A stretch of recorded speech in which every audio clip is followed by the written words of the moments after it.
xam na yéen ça fait juste un mois. xam nga nit du tëb rek grève xat yi da ngay yëglu. xam yëglu mooy lan enseignants yi jamono ji ngeen kenn ngeen nar leen feelu. waaw non c'est que xam nga yëglu ngay def. yëglu mooy lan nga déposer préavis nga déposer plateforme. pas plus tard que 4 jours j'ai appelé même le ministre de la fonction publique parce que keroog dañ def rencontre. ñu rafet Olivier Boucal un gars très disponible vraiment.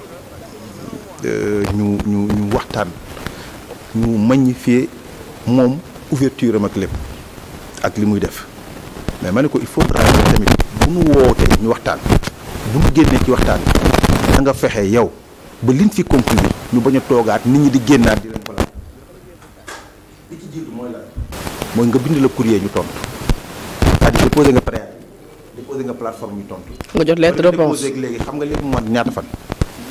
ça fait plus de 20 jours. mais jot ngeen lettre de réponse. jotuñu accusé de réception je parle même pas de réponse mais accusé de réception dans une administration. waaw moom c'est le minimum. c'est le minimum. c'est-à-dire man su ma la envoyé texto même boo jàppee ni sax di nga ma envoyé ni ma. je te rappelle je te rappelle bien reçu. loolu la ñuy xaar ci ñoom loolu la ñuy xaar ci ñoom ñaareel bi moo di keroog dafa am lu ñu wax maa ngi doon tooñ ministre naan ko dama lay sànni xeer ñaari ma ne non bu ko sànni xeer man ko waa garaaw dinaa ko jox tàngal. mais tamit c'est des réalités que nous vivons dans le secteur de la santé enseignants yi au moins ñoom dinañ monitorer c'est-à-dire tey jii seen ministère dina toog chaque un mois ñu toog ñu ne li ñu waxante woon lan lañ ci réglé ak lan lañ ci réglé wul ñun amuñu ko au niveau de la santé amuñu ko. Pourtant le ministre de la santé monsieur Birame Sy c'est vrai que il est il n'est pas très communication mais il fait des choses extraordinaires au niveau de son ministère te ñu bari nañu aussi il est très d'accès facile. wala on se trompe. waaw xam nga man lu ma dund laa wax. xam nga je suis dans mon rôle je pose des questions damay demander. je parle pas de la personne. bien sûr qu'on parle pas de la personne. non on parle du ministre. waaw moom laa la wax dama la ministre parce que ministre c'est quoi moi je suis un responsable syndical. fonction la. waaw dégg li ma la ñu am récépissé. administration ni ma yow balaa ngay def leen bindal sa autorité bi war la tontuwuma loolu laa wax est-ce que am na wala amul man jugement fait yi jugé wu ma personne fait yi ak actes yi laay jugé kooku ñu signante accord ak son prédécesseur le 29 décembre 2023 ñu war ko monitorer kooku war ñu woo pour ñu toog ñu xam fan lañ toll mais woowu ma su fekkee ni woo na ma rek nga wax ma comprendre loolu laa wax waxuma dugguma ci yeneen considération d'accord dugguma ci yeneen considération loolu laa wax dama ni gisuma ko beneen bi mooy ñoom ñu war a porter le ministère de la santé war a porter nos revendications tey collectivité territoriale signé wuñu accord collectivité territoriale je dis que ñoo nu ëpp foofu. nous ne faisons pas 10 000 dans l'administration publique en tant que fonctionnaire de la santé. bien que les fonctionnaires de la santé. oui l'État nee naa la recruté wul. vous ne faites pas 10 000. mais c'est très sérieux non waxuma 10 000 ñoo am ñooy liggéey ci nee naa la hôpital bi ma nekk junni ak téeméer lan ni ñi ci nekk fonctionnaire 200 personnes lan État recruté wul nee naa la juróomi at a ngi nii juróom 5A ñi ngi recruté nag ay gendarme lu baax la ñi ngi recruté ay policiers lu baax la ñi ngi recruté ay enseignants lu baax la mais recruté wuñu benn médecin benn infirmier sage-femme. actuellement tey xam nga yaa ngi wax ay AVC bëri na des maladies cardiovasculaires le diabète moi je suis dans le domaine de la je suis bien placé parce que je suis dans le domaine de la rééducation et de la réadaptation fonctionnelle pour ne pas dire la médecine physique dans ce cadre là tey jii ñun suñu discipline dafa transversale on reçoit des malades d'orthopédie de trauma de neurologie mais dans mon hôpital actuellement benn neurologue moo fa am. Idrissa Pouye bii c'était où. benn neurologue fonctionnaire de l'État dans les autres structures ils étaient obligés de contractualiser des neurologues il y a combien de spécialistes qui sont là et qui sont en train de chômer. ak bu ñu gisee. et loolu flèche bu AVC yi def ci réew mi moom li ma lay wax xam nga tey jii ça pose un problème tey jii war nañu mën a favoriser les jeunes et jeunes yu bëri ñu ngi dem di spécialiser wu. mais tey ñu bëri ñu ngi génn nekk des médecins. ñu bëri ñu ngi jàng nekk des infirmiers des sages-femmes des physiothérapeutes comme nous et d'autres corps. mais ñoom bu ñu génnee tey jii te l'État ne leur trouve pas les moyens de les insérer ne serait-ce que dans le service public. yaa ngi wax neurologue que neurochirurgien moom naa parlons même pas. am nañu neurochirurgien heureusement parce que xam nga CTO. ñaar ngeen ci am benn aussi. ay histoire non actuellement bon am nañ fa au minimum 3 mais je me suis dit que ni. il faudra que à tous les niveaux par rapport aux besoins ñu mën ko régler parce que tey jii besoin en matière de santé indicateurs sanitaires yi moo war a déterminer le personnel. Les gens ils font beaucoup d'investissements sur ciment, béton, fer. J'ai vu que dans le budget de cette année ils ont mis 91 milliards ci lu jëm ci réhabiliter ay centres de santé. Avant cela avec le président Macky Sall vous savez combien on a mis? C'est presque 200 milliards 195 milliards ils ont construit un hôpital à Sédhiou. C'est une très bonne chose. Hôpital boo xam ni n'ont rien à envier aux autres structures. C'est la même chose avec l'hôpital de Amath Dansokho de Kédougou, de Sédhiou, xam nga Kaffrine, Ahmadoul Khadim bu Touba, l'hôpital de Tivaouane. Tivaouane kañ lañ la wax ni pare woon na. pare na mais ba léegi infrastructure c'est pas encore fonctionnel. amuñu personnel. Y a pas de personnel. l'état Tivaouane boo rombee c'est joli rafet na. mais dañ ko def waaw mais tey amul waaw dégg nga loolu moo dal Ahmadoul Khadim. Ahmadoul Khadim bi ñu koy ubbi qu'est-ce qui s'est passé? Ils n'avaient pas de personnel. Qu'est-ce qu'ils ont fait? Ils ont dégarni notre personnel ni à Ogui. Ils ont pris tous nos meilleurs agents parce que dañu amoon financement parce que ñoom daan nañ am ba ay subvention 1 milliard yoo xam ne parce que màggal gi du ñëw alors que d'autres structures comme Pikine actuellement ne disposent même pas de 500 millions de subventions. Tu vois? Mais kooku dafa amoon possibilité pour recruter du personnel. Qu'est-ce qu'il a fait? Ki nga xam ne moo doon suñu chef du service des soins bu fa nekkoon mi ngi Ahmadoul Khadim. actuellement. chirurgie générale ñi fa nekkoon major surveillant de service yi nga xam ne ñoo fa gënoon xarañ ñi ngi Ahmadoul Khadim. boo yi nekkoon bloc opératoire nga xam te ne des infirmiers du bloc ñu former leen pendant des années yóbbu nañ leen léegi on était obligé de reformer des personnes. Est-ce que aujourd'hui je dois déshabiller Paul pour habiller Jean? Non. L'État ne doit pas faire ça. du tout. doit veiller tey ji domaine bi ñu wax maanaam dans le cadre de la rééducation de la réadaptation nga xam ni tey AVC bi dafa bëri. et la plupart des hémiplégies ñun ñoo leen di jël ñun ñoo leen di faj. Actuellement dans la fonction publique pour tout le Sénégal nous ne faisons pas 80. tout xam na diplômés d'État. l'éducation Non, dama lay wax vous allez AVC. je le dis toujours dama koy takk ni di ko tooñ demal le premier ministre Ousmane Sonko fu mu dëkk Ziguinchor l'hôpital régional na ma wax ndax am na fa benn agent fonctionnaire de l'État qui est physiothérapeute kinésithérapeute amul suñu benn doyen bu nekk à la retraite depuis des années moom la ñu mujjee jëli pour que mu assurer ne serait-ce la continuité ak Kédougou c'est la même chose on a pris un doyen qui était à Tamba pour l'amener là-bas non mais loolu moo fi xew et loolu moo xew dans ce pays est-ce que moo tax ma ni parfois est-ce que les autorités waaw moo tax man la xam nga yaa ngi tagg nit ni nit mi ngi liggéey ñun suñu vision du indi ay ambulance non dégg naa léegi tagg nga ministre bi wax nga fi ni c'est un gars non xadi bu dellu ginnaaw kay li nga gis rek nga wax waaw loo wax léegi waaw répétateur pour bañ a jum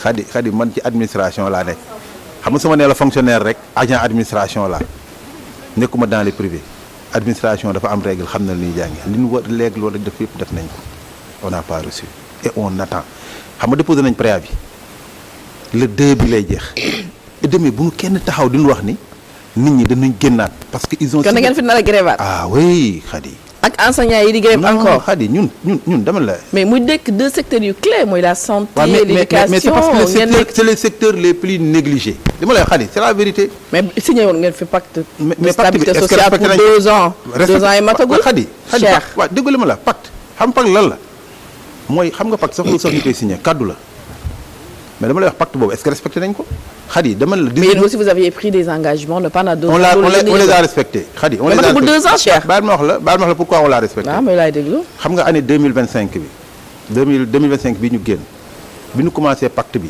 ñu commencé négocier en février ci la ñu arrêté woon suñu grève yëpp pendant toute l'année xam nga kañ leen grévaat ci mois d'octobre ak novembre la ñu doog a grévaat te xam nga tax ñu grève parce que dañu dem ba waxtaan ba signé pacte yi ñu ne duñu grève duñu def dara mais qu'est-ce qui s'est passé ñoom dañu ni woon par exemple déficit boobu ma lay wax li ñu jàggalu si gi yëpp ñëpp ñoom d'accord nañ ci c'est-à-dire déficit agents yi ñu am 18 000 agents ñu ne ñoom dañu koy résorber sur 5 ans ñu ne dañuy def recrutement spécial en 2025 3500 ils l'ont pas respecté ñu ne année bii di nekk ni 2006 dañuy recruter 3500 qu'est-ce qu'ils ont mis 2250 te lancé gun ko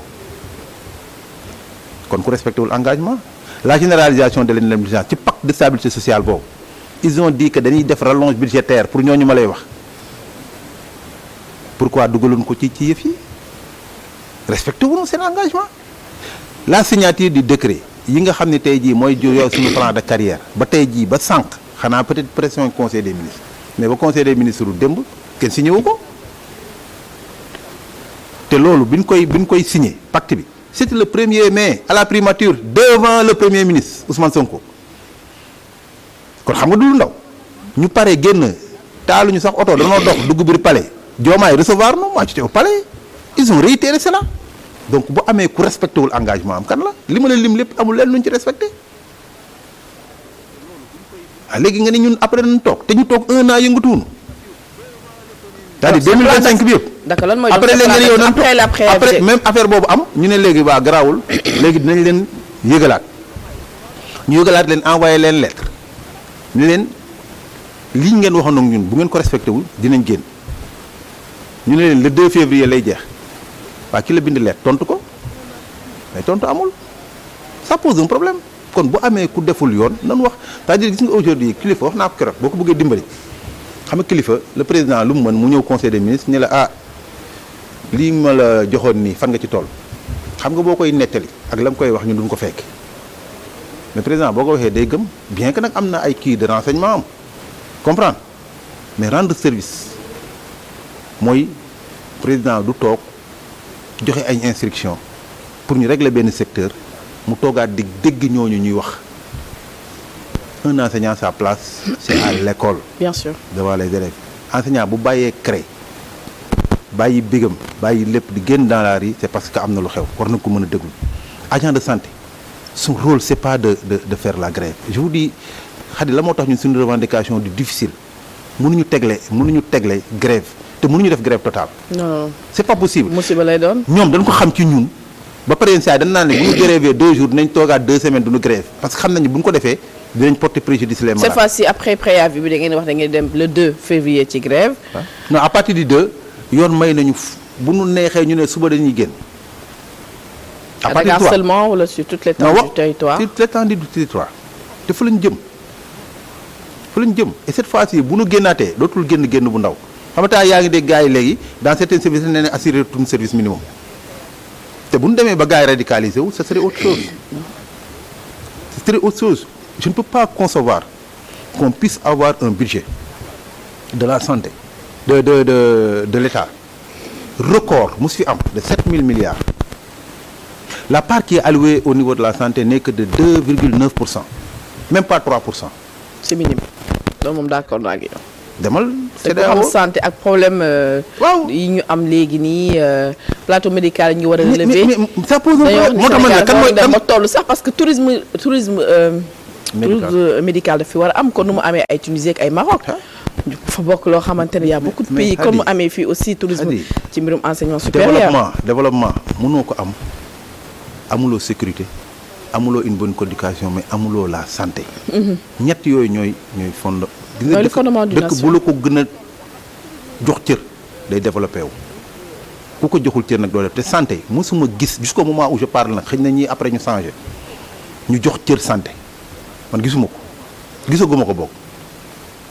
gisaguma ko parce que xëy na toog naa temps yi moment bi ñuy kaas nii pour ay affaire recrutement du personnel un ministre de la République ñu ne dafa dem France xaw ma pour faju yi mais fii du cerveau aussi mi ngi am dañu nemee ko boo demee léegi dans les hôpitaux publics mais pour gis fa ay sénégalais ils sont minimes par rapport aux étrangers yi nga xam ne ñoom ñooy ñëw def seen stage bu ñu paree dem seen dëkk faj nekk ay spécialistes quand dégg nga fii pourtant on a les meilleurs professeurs boo demee faculté de médecine Hadi nit ku nekk aussi sa teraanga nga xam bien sûr da nga yori njaboot te mënoo dem fu nekk di tàllal góor te xam nga benn niveau boo xam ne bu ñu la ko joxee nit ñi dañ naan kii standing bu kii la war a dundee.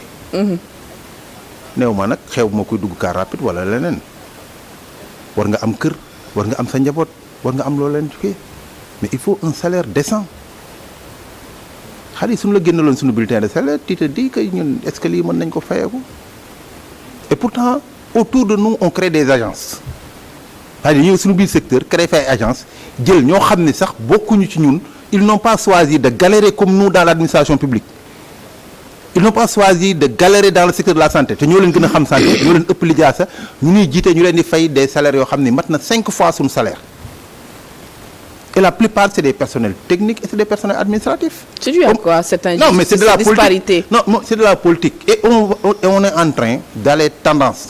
Je n'ai rien contre ceux qui ne sont pas du secteur de la santé pour diriger nos secteurs parce que c'est pas ça qui fait un bon ministre de la santé je l'ai toujours dit tu peux ne pas être du secteur de la santé mais bu ñu demee ba nga xam ne tey jii dans ta vision ou bien dans ta façon de faire la ngay gën a da ngay gën a régler c'est purement politique ça devient autre chose tey jii poste de domination yi c'est du jamais vu qu'on a constaté dans le secteur toutes les postes de direction dañ la boo bokkul ci benn parti wala bokkul ci benn mouvement doo falu est-ce que c'est la compétence fan la am si sa hôpital non fii dans nos secteurs ça c'est ça qui se passe mais politique ak du non ko justifier je suis d'accord avec vous mais en matière gi nga fal amul dara lu d'accord naa yow fal ka nga wóolu fi nga teg fii dana am confiance ci yow moo tax ñu teg la fi l'essentiel mooy nga am compétence bi ah non waaw voilà foofu laa jëm man bu may fal damay fal ku ma wóolu mais na fekk ni aussi mu définir le profil du poste c'est de ça qu'on parle en même temps nit dafay am vécu mënoo tëb nga ni man dans le secteur ay nit di ramper gravité tous les échelons de la pyramide sanitaire nga ñëw dans un hôpital nga fekk koo xam ni musul nangu liggéey hôpital même s'il est dans le secteur au moment où nous on avait choisi de galérer d'aller dans le Fongolimbi dans le Tamba danaan def ay campagne ivermectine pour lutter contre l'onchocercose pendant 1 mois ñu dugg ci àll bi di yor ay moto pour sauver des populations ces personnes ont dit que oui man kenn du ma affecté Kédougou kenn du ma affecté Tamba kenn du ma affecté feneen ils ont choisi soit d'être dans des cliniques ou bien ils ont choisi d'ouvrir leur propre pharmacie di gagner ay millions xadi nga am ay salaires yu bon moo tax ñu ngi ñuy revendiquer da nga daan toog fii ñu ne la Kolda gynécologue ba nangu fa toog wala ñu ne la telle région amul neurologue on l'a entendu plusieurs fois. Parce que quand tu viens ici à Dakar tu peux te taper un salaire de 20 000 francs une consultation à 20 000 francs pour benn nit alors que fekk naa ko ton salaire population bi sax mënuñu la fayal 20 000 francs pour des consultations et la plupart c'est des gens yoo xam ne da nga leen xam parce que dans les régions là c'est des fonctionnaires qui se connaissent. Parfois le gouverneur te dit que dama la yónnee suma jabar wala leen doo ko fayeeku da ngay mën nga ñëw këram def ko. alors que fii les réalités sociétales fii da ngay am sa 10 malades dans la journée malade bu nekk fay 20 000 francs c'est combien 200 000. nga liggéey ko ci benn jour. léegi nga toog yow nit ki def loolu. ça compte les accords et les conventions. exactement ak les entreprises les structures. waaw ñooñu choisir foofu ñun ñu choisir di galérer ëppale wuñu diplôme ëppale ñu compétence te ñun ñoo leen gën a xam le secteur. ah est-ce que yéen leen gën a xam c'est pas parce que ñoom. non ils sont dans le luxe dans le confort que yéen leen gën a c'est pas parce que da nga nekk ci région yi galérer que yow yaa leen gën a xam aussi le secteur. xadi gis nga sa entreprise fi ngay liggéey nii kër gi def nga fi at yoo xam ne bu fi beneen journaliste ak niveau bu mu am laa la wax bu fi excès am na loo xam ne technicien moo koy jàngal c'est-à-dire c'est l'environnement je parle de l'environnement hospitalier. maanaam ñoom ils sont beaucoup plus dans la théorie. non dama lay wax je parle de l'environnement hospitalier du lu ndaw man j'ai travaillé d'abord dans la santé publique fa laa njëkk a commencé après que j'ai fait un concours j'ai quitté et je suis venu dans l'environnement hospitalier mais santé publique laa njëkk mais bi may ñëw mais am na loo xam ni ay vécu la lu ma dund la lu ma xam la mais du faj kese moo fa am c'est la maîtrise des outils de gestion de l'administration publique xam administration publique li amee wax sànq naam ma ndax procédure bi nga mën a respecter ngeen ko pour bind lettre ministre mais loolu looy dund la il faut que nga mën a xam la gestion des outils comptables mais quel que soit alpha dama ne la xadi promotion buy am du loo neex mukk yow nga nekkoon fii tey jii galérer fii ci kër gi mu metti trop ñu xëy indi benn xale boo xam ne yaa ko formé fii la jaaroon nekk stagiaire mu génn démb jotagul sax diplôme ñu ñëw ñu neme ko sa chef. neexul kenn moom. voilà. mais est-ce sous le seul prétexte que ces personnes étaient dans un projet. mais contexte yi du ñu benn. waaw dëgg ma wax la projet boobu mooy lan. comparaison yi nga dëgg ma wax la projet bi mooy lan c'est-à-dire gënuñu xeex yow xam nga fii bi ñuy xeex ak Macky Sall ce ne sont pas uniquement ces partis politiques qui se sont battus xeexuñu woon ak Macky Sall mais on voudrait un système boo xam ni sénégalais bu nekk dina ci gis boppam loolu mooy vérité mais tey parce que man joxe naa ambulance bi gars yi def campagne parce que man joxe naa ay garab parce que yoroon naa sama pharmacie loolu mooy tax ñu récompenser la ou bien bokk naa ci benn groupe WhatsApp wala taxaw naa ci réseaux sociaux yi teg sama benn page TikTok di balancer rek alors que quand les gens étaient en train de manifester là ñu leen di arrêter on ne vous a même pas vu sur le terrain. Mais nous, on n'a jamais demandé qu'on nous récompense pour ça. Mais on a demandé à ce qu'aujourd'hui, si on doit définir un poste, nous définir avec un profil. Mais il y a aussi un secteur qui mais c'est dans le secteur, on a un côté de Kibi, les nominations là, pour les directions.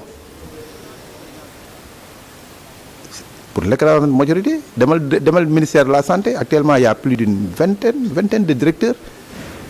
C'est avec le nouveau régime qui s'en poste. Et ces gens-là n'ont jamais fait de la politique. Ils n'appartenaient à aucun parti politique. C'est des fonctionnaires comme moi qui ont servi leur administration. Am na ci ñoo xam sax nee nañ xëyatuñu parce que bu ñu demee ministère amuñu bureau dañuy taxawal ci couloir yi day humilier et on n'a pas nommé ces gens-là pour ñu humilier c'est pour redonner la dignité aux Sénégalais surtout aux fonctionnaires parce que le président le premier ministre Sonko le dit toujours mais l'administration on a commencé di ko yàq au temps de Ablaye Wade et c'est la vérité parce que ces gens-là étaient des libéraux, ils sont arrivés au pouvoir certains avaient des complexes ñu jël ay nit teg leen ci ay ñeneen et ça a continué mais kooku xam ko ba xeex ñu ànd ak moom ci xeex boobu mu ñëw bu ñëwee loolu waru ko nangu moom muy continuer c'est pas normal et dans notre secteur c'est ce qui se passe li ma lay wax y a plus d'une vingtaine laa la wax ay fonctionnaires ñoo xam ne sax ils étaient au bord de la retraite vous les prenez comme ça parce que am naa possibilité ay booy yu ndaw yoo xam ni tojuñu fenn laa la wax ils venaient tout juste de sortir de la faculté de médecine c'est-à-dire mosuñu gérer sax en matière d'administration. Il y a toujours une première si c'est des jeunes yoo xam ne génn nañu faculté de médecine Khady dafa am loo xam ne du caaxaan ci ay êtres humains la ñuy liggéey dama bëgg a xam loolu aussi. mais da nga wax ay jeunes yoo xam ne ñoo génn faculté de médecine non Cheikh Seck déglul da ngaa wax ay jeunes yu ji génn faculté de médecine directement. mais bu ñëwee dinañ def stage. bu defee stage dinañ confier ay responsabilités. Khady moi alternance générationnelle il faut mu am. non weddiwuma dama ne la Khady même dans l'armée on ne se lève pas pour atteindre le grade de général jamais on ne se lève pas pour atteindre le grade même si vous êtes officier vous sortez de l'école nationale des officiers. loolu kenn weddi ko. waaw dama lay wax moo tax ma ne la am na lu bëri il faut pas qu'on essaie de favoriser tout prétexte dama la loo nekkul taalibe mënoo nekk sëriñam dama ne la. dafa am loo xam ni la morale moo ko maywul c'est-à-dire tey jii bu may jënd nit ci postam c'est-à-dire c'est ce qu'on a eu à dégommer de leur poste qu'est-ce qu'ils ont fait comme faute tout parce que tout simplement bëgg naa fal nit. mais est-ce que yow am nga tu connais les tenants et les aboutissants est-ce que tu as toutes les informations tax ñu dégommer leen yow peut-être que da nga gis nii rek peut-être c'est une connotation politiquement aspirée mais le fond du problème est-ce que maîtriser nga ko Cheikh Seck. allez fii dama la bu gérer faute de gestion boo ko defee.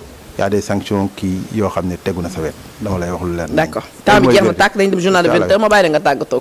bon peut-être di rafetlu invitation bi.